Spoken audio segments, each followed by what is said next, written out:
আসসালামু আলাইকুম। ওয়ালাইকুম সালাম ওয়া রাহমাতুল্লাহি ওয়া বারাকাতুহু। কেমন আছেন? আলহামদুলিল্লাহ। আপনি এই মাহফিলে কেন আসছেন?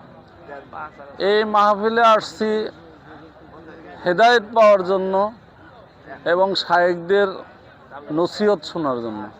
আপনি কতদিন যাবত এখানে আসতেছেন? আমি 1996 সালে থেকে এখানে আসতেছি। 1996 সাল থেকে? জি, প্রায় 28 বছর। 28 বছর। মাশাআল্লাহ। আপনি এখান থেকে কি অর্জন করতে পেরেছেন? আমি এখান থেকে অর্জন করছি যে আমি আগে রীতিমতো নামাজ পড়তাম না, অফিসের কাজে ব্যস্ত থাকতাম। আমার এক বন্ধু আমাকে তার সুবতে আমি এখানে চলে আসি। আসার পর থেকে শায়েখের মুখ থেকে জানতে পারলাম, শায়েখ নসিহত পেশ করতেছিলেন যে বাবারা, তুমি কে কি বলে সেদিকে লক্ষ্য না রেখে যদি কোরআন এবং হাদিসের আলোচনা করে তুমি সেই মজলিসে বসবে, বসার পরে ভালো করে শুনবে, কোরআন হাদিসের আলোকে তোমার জীবন গড়বে। তারপর থেকে আমি মনে করলাম যে আসলে শায়েখে ফজলুল করিম উনি একজন হক্কানি পীর। তারপর থেকে আমি রীতিমতো অগ্রহণ এবং ফাল্গুনের মাহফিলে বৎসরে 2 বার এখানে আসি। আপনি এখান থেকে কি অর্জন করতে পেরেছেন? এখান থেকে অর্জন করেছি, আমি আগে শার্ট প্যান্ট পরতাম, যে এখানে যে সুন্নতের যে বয়ান হয় সেই সুন্নতের বয়ান শোনার পরে আমি অফিসিয়াল কাবলি সেট পড়ি।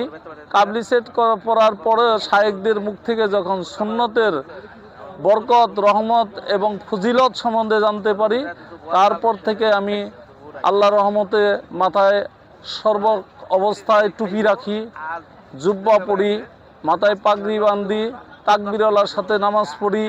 তারপরে আমি যখন প্রথম চরমনার ময়দানে আসলাম, আসার পর ঘুমন্ত অবস্থায় ছিলাম, দেখি অনেক লোক উঠে উঠে যে ওযু করে এবং দাঁড়ায় দাঁড়ায় কি যেন নামাজ পড়ে। তখন আমি একজনকে জিজ্ঞেস করলাম, ভাই কিসের নামাজ পড়ে? বললো যে তাহাজ্জুদ নামাজ পড়ি আমরা। তখন আমি মনে মনে স্থির করলাম, চরমনায় আসছে আমি কি ঘুমানোর জন্য? ওযু করে এসে আমি 2 রাকাত করে তাহাজ্জুদের নামাজ পড়ি। এবং অন্য একজন হক্কানি আলেমের কাছে জিজ্ঞেস করলাম, তাতে বলল যে হ্যাঁ, সূরা ফাতিহার সাথে অন্য একটা সূরা মিলিয়ে এভাবে 2 রাকাত তাহাজ্জুদের নামাজ পড়তে হয়। তারপর মাগরিবের নামাজ পড়ার শেষে 2 রাকাত করে আওয়াবিল, এই আওয়াবিল নামাজ পড়া আমি এখান থেকে শিখলাম।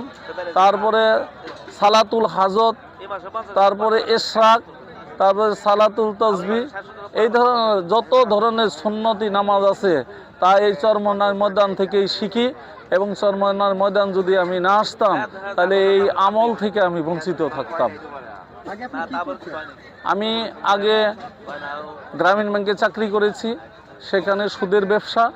এই চরমনার ময়দানে এসে শায়েখদের মুখ থেকে যখন শুনি যে সুদ একটা হারাম, এই সুদের ব্যবসায় যারা জড়িত থাকে, সুদের লেখে যারা এবং সুদের সাথে যারা কথাবার্তা বলে, তারা আসলে 73টা গুনার কাজে লিপ্ত হওয়ার মতো গুনাহ। তার সর্বনিম্ন গুনাহ হয়েছে মায়ের সাথে জেনা করা। তখন আমার শায়েখদের এই কথাগুলি আমার অন্তরে গেঁথে যায় এবং তারপর থেকে আমি সুদের ব্যবসা থেকে কিভাবে রেহাই পাবো বিভিন্ন ধরনের চেষ্টা করার পরে 2018 সালে স্বেচ্ছায় এই গ্রামীণ ব্যাংক থেকে আমি অবসর নেই। এখন যারা নতুন এখানে আসতে চায় বা চরমনায় আসার জন্য তাদের কি করতে হবে? আসলে আমরা গুনার কাজ করতে করতে আসলে হক এবং আল্লাহর হুকুম এবং নবীর তরিকা কি সেটা আমরা বুঝি না। আসলে প্রত্যেকটা জন্মগতভাবে আমরা মুসলমান, কিন্তু আমলের দিক থেকে আমরা আসলে মুসলমান হতে পারি নাই।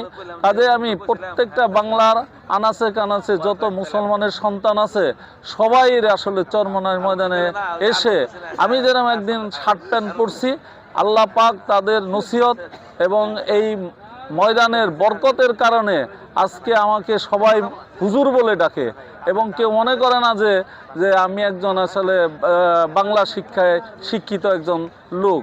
এবং এক লোক আমাকে নিয়ে রিস্কায় নিয়ে আমাকে মাদ্রাসায় নিয়ে গেছে। আমি বললাম, তো আপনি মাদ্রাসায় আনলেন কেন? সে আমারে বলল যে আপনি তো হুজুর মানুষ, আপনি তো মাদ্রাসার শিক্ষকতা করেন, এই জন্য আমি মাদ্রাসায় নিয়ে আসি।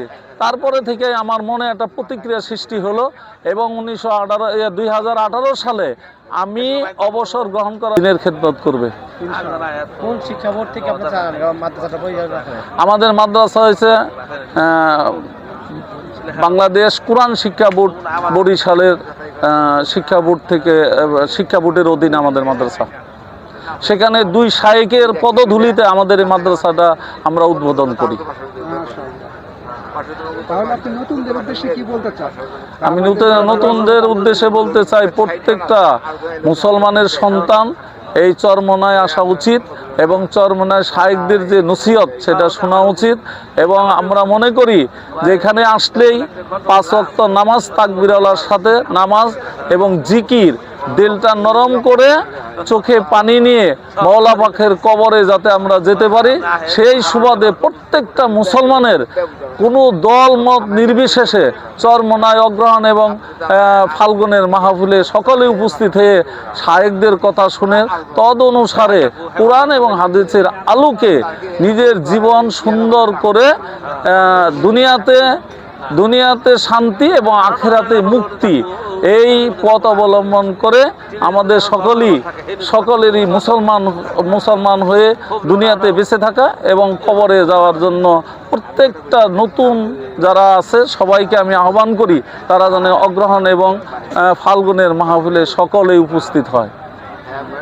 আমাদের ভিউয়ার্স এবং আমাদের সকলের জন্য আশা করি আপনি দোয়া করবেন মাহফিল থেকে। আমি সকলের কাছে দোয়া চাই, আল্লাহ পাক যেন আমাকে এই ঈমান নিয়ে দুনিয়াতে বেঁচে থেকে এবং ঈমান নিয়ে যেন কবরে যাওয়ার তৌফিক দান করে। সবাই আমার জন্য দোয়া করবেন। আর আমি সকল বাংলার আনাচে কানাচে যত মুসলমান আছে সবার জন্য দোয়া করি, সবাই জানি অগ্রহণ এবং ফাল্গুনের মাহফিলে এই চরমনার ময়দানে এসে তারা যেন 5 ওয়াক্ত নামাজ এবং সুন্নতি পোশাক এবং জিকির, দিলটা নরম করে মাওলা পাকের কবরে যেতে পারে, এই দোয়া করি। সবার কাছে আমি দোয়া চাই। আসসালামু আলাইকুম ওয়া রাহমাতুল্লাহি ওয়া বারাকাতুহু।